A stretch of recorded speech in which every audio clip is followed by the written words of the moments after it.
Fearless Freddie, based on the eponymous Series 10 episode. Written by Christopher O'Shea.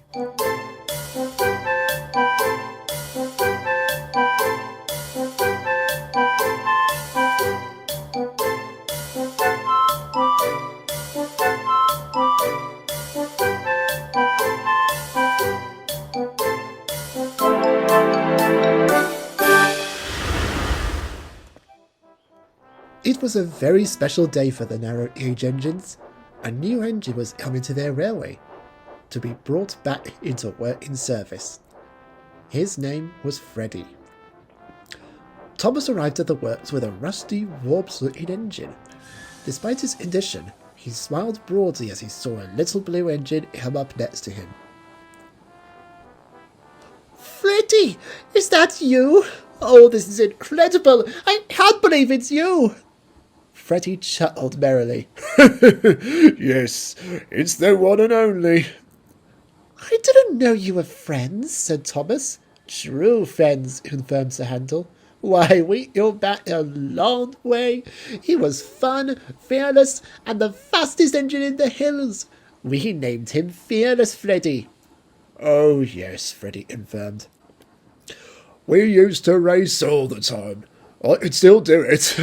Like this one time, I pulled 30 trucks and only sprayed Freddie, we can tell them about that incident later, Sir Handel interrupted, out of both impatience and embarrassment.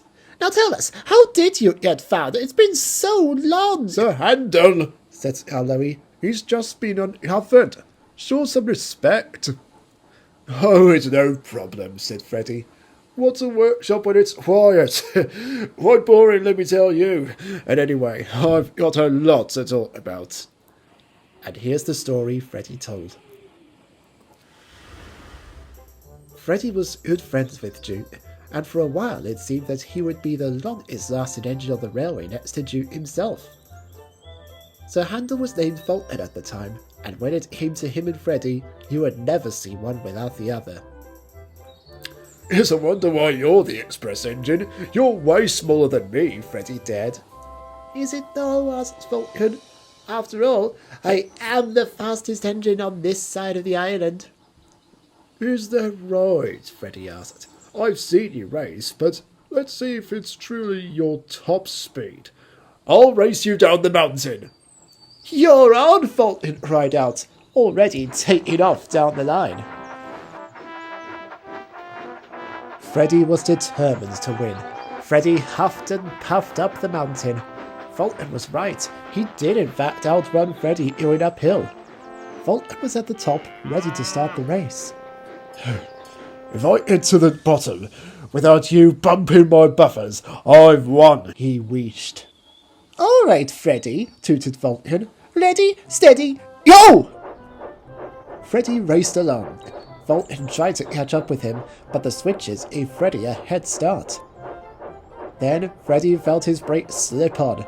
He forgot that his driver had to pin down brakes when going downhill. Oh no, he said, that blue bullet will bump my buffers. Suddenly, he remembered the old rocky way. Fulton hasn't been down there. It's a loop line. And luckily, Fulton didn't see Freddie in a different way. This way is much quicker, puffed Freddie. I'll be at the bottom in no time. When he did get back on the main track, it took a hot minute for Fulton to catch up. How did you do that? Alright, whatever. Let's have another race. That must have been the fault of my traction tyres. Yes, that's it. Of course, wheezed Freddie. I'm not scared. I'm Fearless Freddie, and Fearless Freddie never says no to a race. Their next race took them all the way to the bottom station. This station was actually the bottom station of Aloe's railway, where you could catch a train from the big railway. Freddie raced ahead of Fulton, but this time he was going so far and so fast that he was soon running out of puff. Freddie didn't want to lose. Then he remembered another track. I know this railway like the back of my buffers, he said with gusto. I'll use the cracky track. But this track was very bumpy, very steep, and indeed very cracky. Then there was trouble. Freddie raced right off the track. When Fulton arrived at the bottom station, he was very excited. "I've won," he tooted, and he waited for Freddie to catch up. But he didn't. "Oh, for pity's sake, where is he? It's been 5 hours!" Fulton was starting to get worried. "Where did you last see him?" asked the station master. "It's not like him to be late." "At the bottom of the last hill in our line," answered Fulton. The station master told him he had to get his job done on his own and sent another engine to check on Freddie. When the engine came back, they had bad news. "Freddie has come off the rails, and we have no idea where he could have gone aside from down the embankment on the cracky track." Fulton was feeling a horrid blend of emotions. Angry that Freddie would try cheating, and worried because he had no idea where Freddie would have landed. The railway staff searched all over the hillside for Freddie, but couldn't find him. To them, Freddie seemed to have been lost forever. As it turned out, Freddie had ran right into a cave at the very bottom of the hill. But coincidentally, a landslide was tumbling right after him, and as he entered, the landslide shut him off in the cave.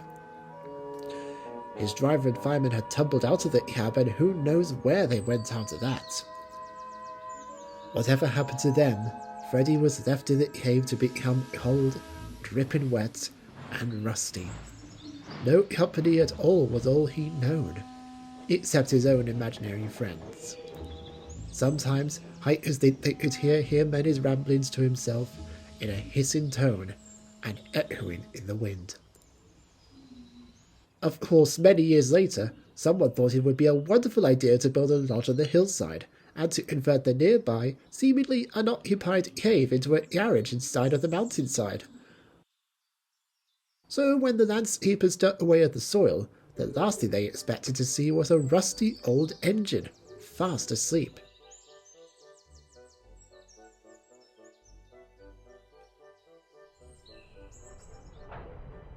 They took the engine to the steamworks to showcase the Fat Controller and Mr. Percival, and upon research, they found that his body was in fact salvageable. So they went ahead and restored him, and that's where he is today.